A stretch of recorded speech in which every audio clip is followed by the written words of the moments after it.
धाकड़ खबर, बेखौफज़ुमा बेबाक अंदाज। क्वार्टर 3 के जीडीपी के आंकड़े प्रकाशित हुए। ये पहले होते थे बजट के पहले, पर मोदी जी को पता लग गया था कि ये 4 नंबर आएंगे, 4, और 4 नंबर वाले पास नहीं होते, फेल माने जाते हैं। तो जीडीपी के क्वार्टर 3 के आंकड़ों की डेट उन्होंने आगे करवा दी।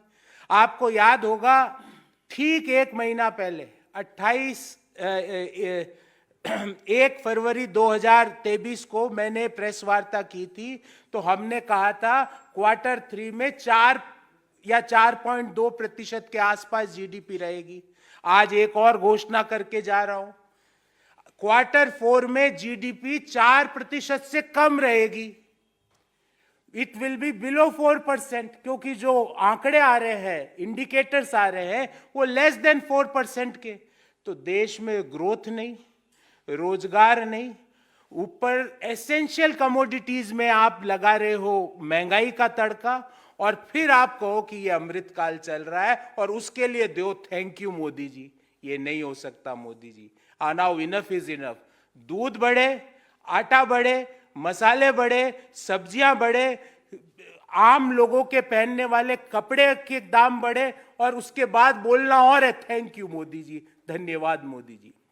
अब आज के विषय पे आते हैं कि ये रसोई गैस का सिलेंडर जो 2014 में 500 के अंदर था, वो आज 1100 के पार कैसे पहुंच गया?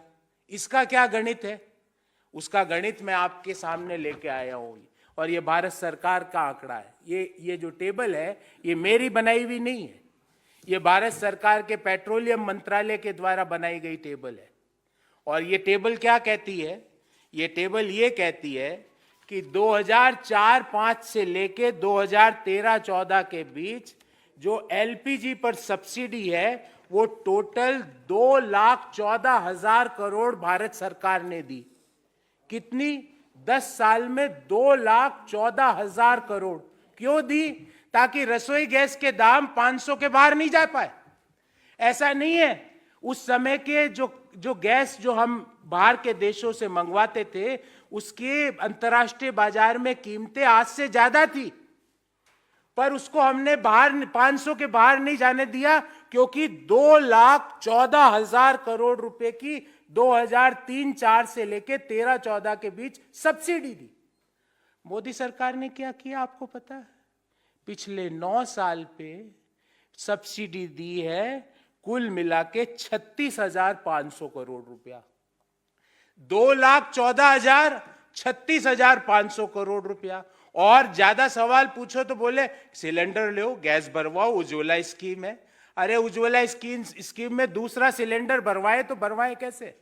और यहीं पे लूट नहीं रुकी है। आपको जान के ताज्जुब होगा कि घरेलू एलपीजी पर मोदी जी 5% जीएसटी भी लेते हैं, और कॉमर्शियल गैस सिलेंडर पे 18% जीएसटी लेते हैं, 18%। आप सोचे साहब कॉमर्शियल से हमारा क्या लेना देना? अरे अभी होली पे कुछ मिठाई लाएंगे, कुछ नमकीन लाएंगे, वो कौन बनाएगा? वो बनाएगा कोई हमारे घर के पास वाला हलवाई या मिष्ठान की दुकान। वो तो कॉमर्शियल गैस सिलेंडर यूज कर रहा है। तो आप ना मीठा खाओ, ना नमकीन खाओ, ना मसाले खाओ, ना आटा खाओ, ना दूध का सेवन करो। और ये सब करने के बाद एक और काम करना है, बोलना है थैंक यू मोदी जी। ये मोदी जी का मॉडल ऑफ इकोनॉमी है। अब कल का आंकड़े के बारे में थोड़ी और चर्चा कर लेते हैं। कल जो 4.4% की क्वार्टर 3 की जीडीपी ग्रोथ दिखाई, आपको जान के ताज्जुब होगा उसका कारण क्या है पता है? और उसी डॉक्यूमेंट में लिख और रहे हैं, क्योंकि वित्त मंत्री को तो समझ ही नहीं है इसमें क्या लिखा हुआ है, उनके पास जो आता है वो पढ़ देती है। उसमें ये लिख रहे हैं कि ये ग्रोथ इतनी कम इसलिए हुई क्योंकि मैन्युफैक्चरिंग नेगेटिव ग्रो कर रहा है, -1.1%।